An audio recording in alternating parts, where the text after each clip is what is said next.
Le sujet que je vous propose aujourd'hui, c'est celui des souvenirs, et notamment des souvenirs dits traumatisants, ou plutôt, je précise encore, des souvenirs de traumatisme. Ça me semble plus juste de le dire de cette façon.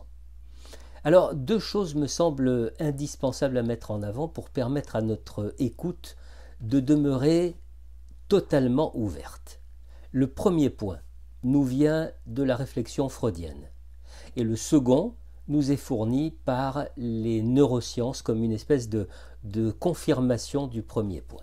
Alors le premier tout d'abord, dans l'article intitulé « Construction dans l'analyse », Freud écrit en 1937 que la levée totale de l'amnésie infantile est chose impossible et que par conséquent la construction est absolument nécessaire. 2 ans plus tard, en 1939, donc l'année de sa mort, Freud précise la chose dans son ouvrage « L'homme Moïse ». Et il avance que les traumas infantiles vécus avant l'âge de 2 ans et demi ne peuvent pas être enregistrés comme souvenirs parce que les traces verbales manquent et que en conséquence ce qui demeure amnésique peut se manifester non pas sous la forme de souvenirs, mais revenir sous la forme de passage à l'acte, de comportements hallucinatoires, de somatisation, etc. Le second point, qui amène plus de 60 ans plus tard de l'eau à la réflexion freudienne, c'est ce que nous apprennent les neurosciences à propos de la mémoire. Et là, le constat est sans discussion, à savoir qu'un souvenir fidèle, ça n'existe pas. Eric Kandel, prix Nobel de médecine en 2000, nous l'explique de cette façon. Le jeu des circuits nerveux et des millions de synapses qui offrent autant de bifurcations est en perpétuel réaménagement. Le cerveau fonctionne comme une immense toile où chaque expérience va laisser une trace fonctionnelle singulière qui réorganise les traces anciennes. Le cerveau offre donc une plasticité telle qu'il enregistre ce qu'il y a de singulier dans l'expérience de chacun. Un exemple relativement fréquent en analyse.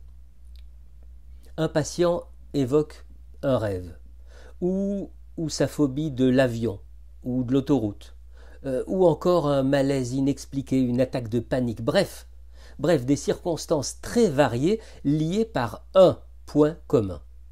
Il est question d'enfermement, d'étouffement, d'impossibilité de sortir. Les cliniciens savent de quoi je parle. Très souvent, les manifestations somatiques sont de la partie sur le divan. C'est-à-dire que les tripes parlent autant que les mots. Et dans ces moments-là, un thérapeute peut partir à la recherche d'un déclencheur que le patient aurait remisé tout au fond de sa mémoire.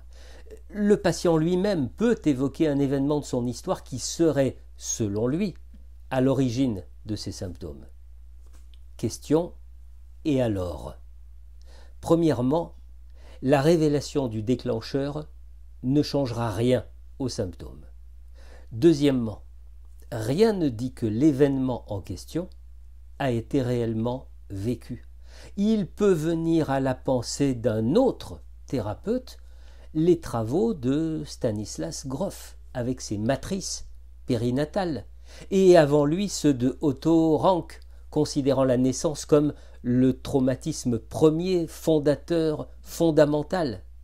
Alors évoquant ces deux hommes, Grof et Rank, parmi d'autres, vous comprenez déjà que le psychanalyste ne peut pas se comporter comme le grand vérificateur du factuel. Ça n'est pas du tout sa fonction. Il a juste à accepter les associations qui pourraient se faire à un certain moment avec l'enfermement dans la matrice, la difficulté de s'extirper de la matrice, la terreur liée au passage écrasant dans la matrice, les obstacles qui s'opposent à sa libération de la matrice, etc.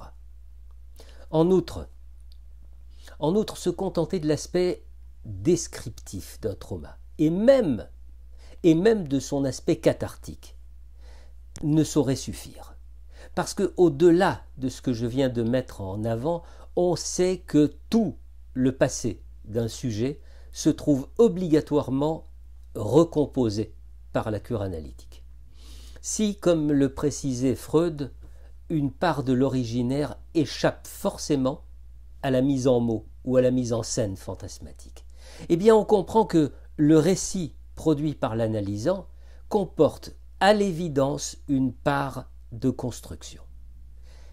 Je vais encore plus loin. On connaît bien le phénomène de la paramnésie, cette sensation de déjà vu ou de déjà vécu. Alors d'un point de vue médical, la personne fabrique de faux souvenirs. Elle juxtapose des événements purement imaginaires avec des faits réels. La paramnésie se produit lorsque le cerveau perd la notion du temps, c'est-à-dire qu'il y a alors confusion entre passé, présent et futur. Eh bien, Freud avait déjà distingué le déjà vu, le déjà vécu, le déjà senti. Ces impressions, selon lui, étaient assimilables au déjà rêvé et relevaient de quoi? Du fantasme. L'impression répétitive de déjà vu se rencontre ainsi dans ce qu'on appelle la paramnésie de certitude, c'est-à-dire lorsque le sujet est persuadé d'avoir vécu une situation. Elle fait également partie du tableau clinique de ce qu'on appelle le syndrome de Korsakoff, qui provoque une perte de repères chronologique après une forte ingestion d'alcool ou d'autres substances. Le patient n'arrive plus du tout à placer les événements dans la chronologie où ils se sont produits. C'est-à-dire qu'il ne sait plus discerner le vrai du faux.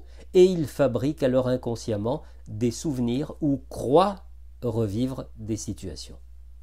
Eh bien, voyez-vous, tous ces éléments confirmés par les neurosciences, ne doivent pas nous faire oublier qu'il y a un siècle, Freud les avait éclairés en abandonnant sa théorie initiale de la théorie de la séduction au profit de la théorie du fantasme.